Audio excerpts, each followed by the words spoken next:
Everybody, welcome back to Life Talk with Ashley. When you see this video, make sure you hit the like, comment, share, because I have an extremely special interview for you guys today, and that is with John Houston Smith. John, how are you today? Doing amazing. How are you? I'm doing well. Thank you so much for your time. I'm so excited to talk to you and introduce you to my audience. For those of you guys who don't know John Houston Smith, he is the owner of Visionary Music Group, the owner of Grind Time Fitness. He was in the top 20 of Sunday Best Season 10. He is a father, an artist, and he is our special guest on Life Talk with Ashley. Y'all, let's get into it. John, I am so excited to speak to you. Just let me tell you, so my friend introduced me to your music and I have been on it ever since. Like, it's a part of my playlist. I love John 3:16. Wow. Thank you so much. Thank you. I enjoyed putting it together. It was such a special body of work. It's actually the first music I've ever written. And some of the songs I even co-produced. And, you know, it was my first time, so I didn't know if it was good or not. You know, it was my first try. And the reception that I've been receiving from the music has been just amazing. So thank you. You're more than welcome. Now that's, you don't sound like an amateur at all. Like, I think I remember watching you on Sunday Best with my family. I'm like, oh my gosh, who is this guy? And now you put out your own body of work. Now, we were talking earlier and you said that you are from Detroit. What type of, like, that's like the music capital of the world. You know, you got the Motown, you got so many amazing artists coming out of Detroit. What type of influence did that type of music have on you growing up there? Well, my dad put me into the rotation with Temptations very, very early. Okay. I'm talking like 5. So, you know, we would be in the car on the way to church listening to Temptations. And soon after, I jumped into listening to Sam Cooke, and I took a liking to Donny Hathaway. And those were the kind of artists that kind of shaped my foundation. And as I got older, I started to listen to different artists of different genres to kind of expand my musical repertoire. So it's not just Motown, it's everybody. I listen to everything. Absolutely. Like, so what made you go? I mean, I know you're obviously a church boy because I can just feel the anointing coming through this Zoom meeting, but what made you go the church route as opposed to the R&B route? I'll be honest. I wanted to give a different light, even going the church route, because I think that people make the mistake as gospel artists in boxing themselves in to a standard of perfection. Okay. Which, if you listen to my music, it's mostly about the mistakes I've made as a man. I'm very open about it, and I don't hide behind it. I don't want to present myself as like this holier than thou guy. I'm a guy that's made mistakes in the past, and God changed my heart, changed my mindset. And I think that we can reach more people like that because more people can relate to a story of imperfection than to try to live up to this standard of false excellence, because we all have made, you know what I'm saying? I do know what you're saying. Even going the gospel route, I still, you know, got a little, it's a little different. Like Proverbs 31 kind of sound R&B a little bit. Yes. Yeah, but that was intentional. Yeah. And I think like with that type of influence that you can reach the masses. And I appreciate your transparency with that because the gospel is to be shared. It's not just supposed to be for church people. So I can hear like the influence. I can definitely hear the Donny Hathaway influence in your music. So I think that is really appealing to people who may not know Christ or who may not have that church background. So I love that about your music. Thank you. So I wanted to get into Proverbs 31 later because that's how I was introduced to you, but I wanted to talk about Tough Men Love God Too. So the video for that, it was just so real. And I remember you guys are in a barbershop and there was this one gentleman in particular who was saying like, you know, it's hard for men who have not had father figures in their household to submit to a pastor or a leader. And, you know, in this generation where, you know, people are very spiritual, they're like, God is everywhere, we don't need to go to church. Now, you are somebody who you featured your dad on your album. You've obviously had your father growing up. What type of nuggets did he teach you as a man that made you want to be submissive and a part of the organization of the church? See, my dad didn't just tell me to go to church. He showed me what it was supposed to be like outside the church. My dad is a pastor. Okay. A pastor. Well, since I've been born, he was pastor, but he didn't preach one thing and then go home and live something else. So I never saw my mom and my dad cussing each other out. I never saw my dad hit my mom. I never saw them cheating on each other. I never saw them cuss. I never even seen them argue.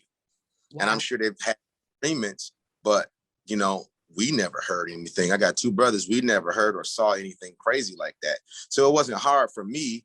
Those are just my variables. You know what I'm saying? I'm not judging anybody else who may find it hard to submit to God or to build that relationship.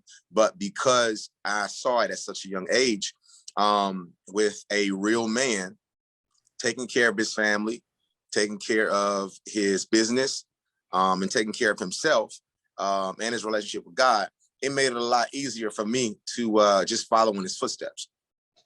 Wow. So there's another song on the album that I want to discuss, and that is the Black Father's Anthem. So since we're in that vein, we might as well go there too. So I avoided that song. Like how you're playing a record and then it goes like the introduction, I just avoided it. But then I had to really make myself sit down and listen to it because it is so real about what's going on. Can you tell everybody about Black Father's Anthem and how you came about that song? So I was sitting with my son. It was a Saturday evening. And this was actually the fourth song I had ever written. Okay. I'm sitting there. We're on my bed. It's a Saturday night. And we're just talking, just chilling. And then there's a commercial that came on playing the national anthem, talking about the unity of America. And I was just sitting there like, that's bullcrap, because this was in the height of racial tension with George Floyd. This was in the midst of the chaos. So they were trying to put commercials on TV to unify the country. And I'm sitting there and I'm like, well, that's not my reality. The reality is I got a 10-year-old son I'm trying to raise. And the truth is his reality is going to be even tougher than mine. Yeah. Because George Floyd is happening for me at the age of 32. I was at the time. I'm 33 now. But it's at age 10 for him.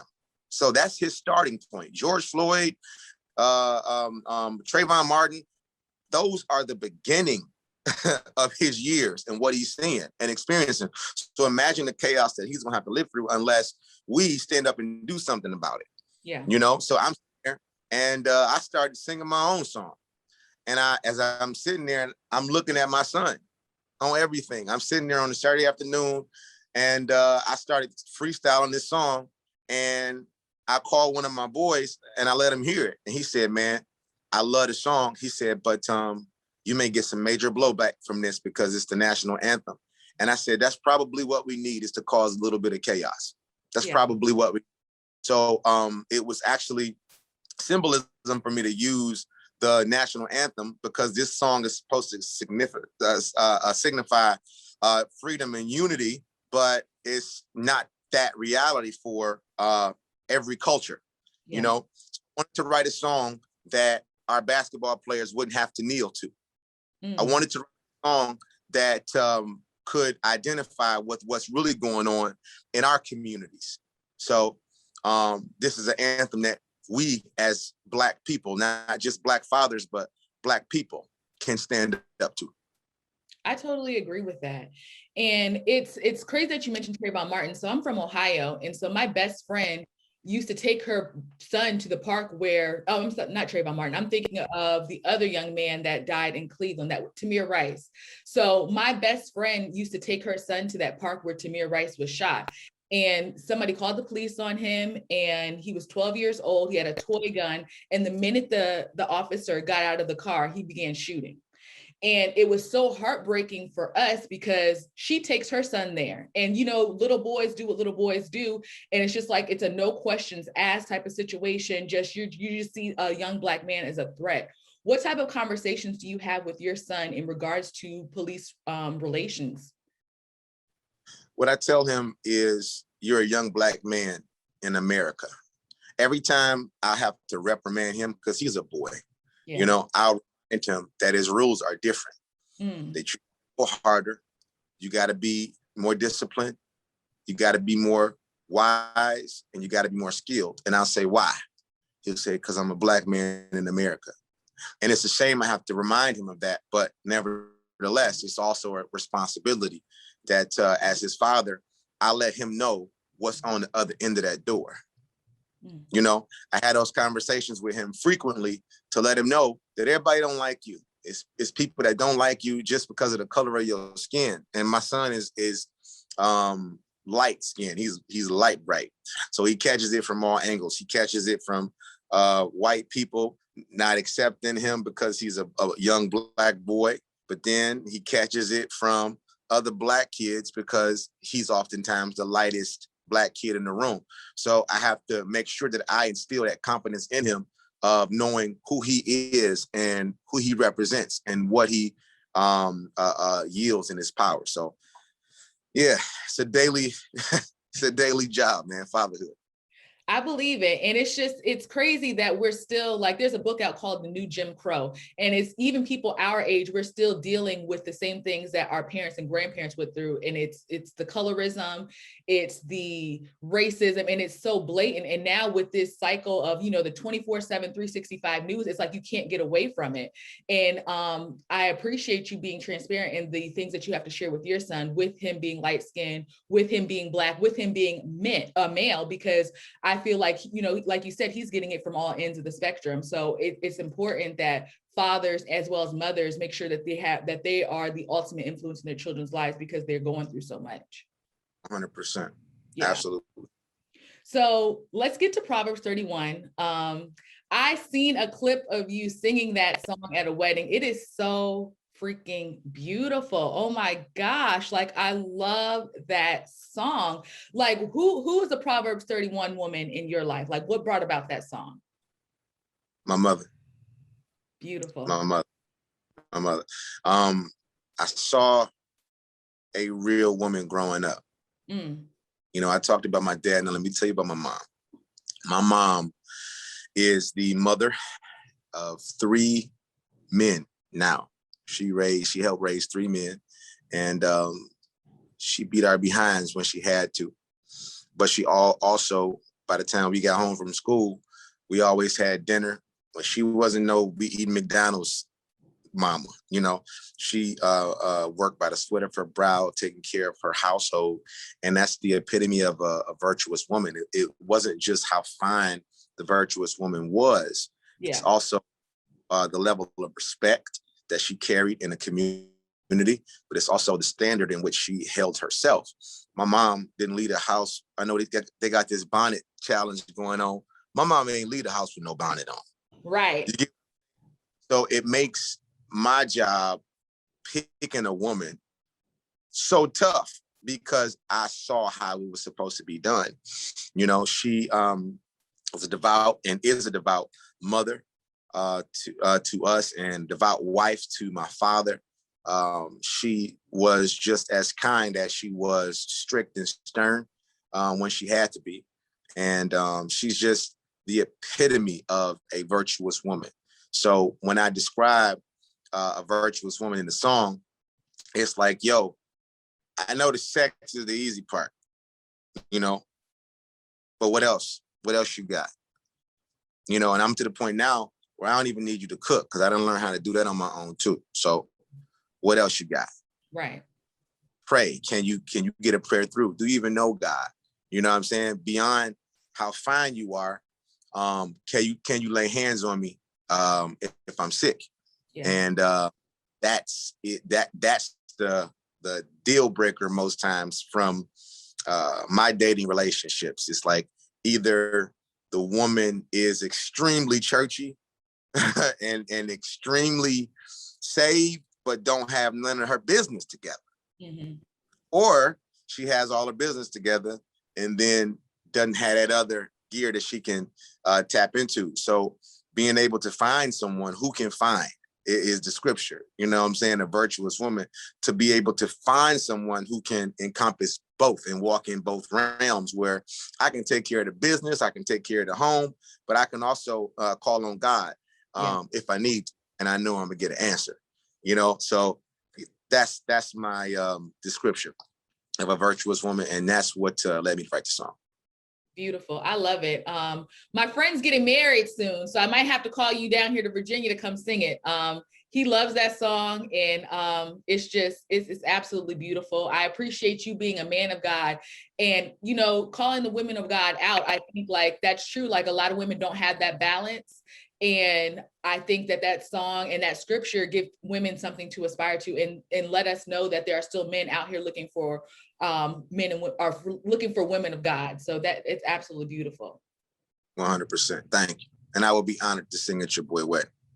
Thank you. Thank you. So I see you there at Grind Time Fitness, and you have established Grind Time Fitness in 2014. So has fitness always been a part of your lifestyle?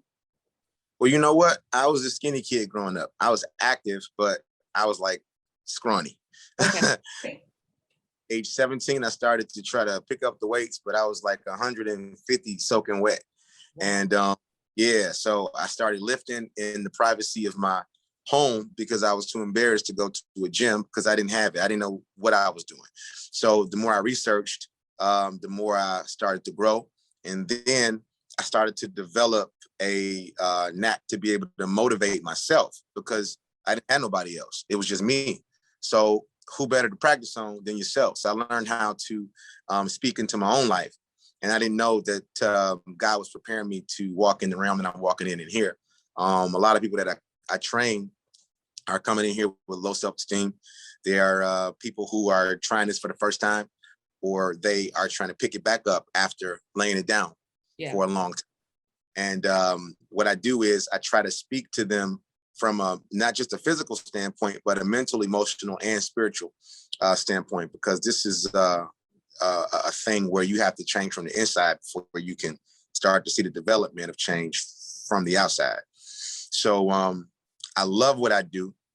I started this in 2014, and it was all based off of a prophecy that I received at church. A guy came to our church. I had never met him. He had never met me. And he told me in that service that God told him that I was going to become a very wealthy man in the area of fitness. And then I was going to later go on and start doing music, but around the world. And it was going to impact the lives of men. This was 7 years ago. And here we are. And it's been blowing my mind, man. God literally changed my life with one word. Awesome. One word. Tell us about a success story at Grind Time Fitness that sticks out to you the most. Success story. We'll be able to tell one will kind of do a disservice. I'll show you. Can I take you around the gym real quick? Please do. All right, so check this out. How can I turn you around? All right, so every handprint on the wall represents a person that has lost different amounts of weight. So the white handprints signify people who have lost between 10 and 19 pounds. The blue represent people who have lost between 20 and 49. And the red represent people who have lost between 50 and 99. All right. And then there are a few silver handprints. Those are people who have lost 100 plus pounds. And I have them put their handprints up with their names and how much they lost. So you can literally come in here and get inspired by someone you might never know that has done what you're trying to do. And these are handprints that are everywhere. Look at this. They all over the gym. I have people put them wherever they want to put them because I have different sayings over the gym.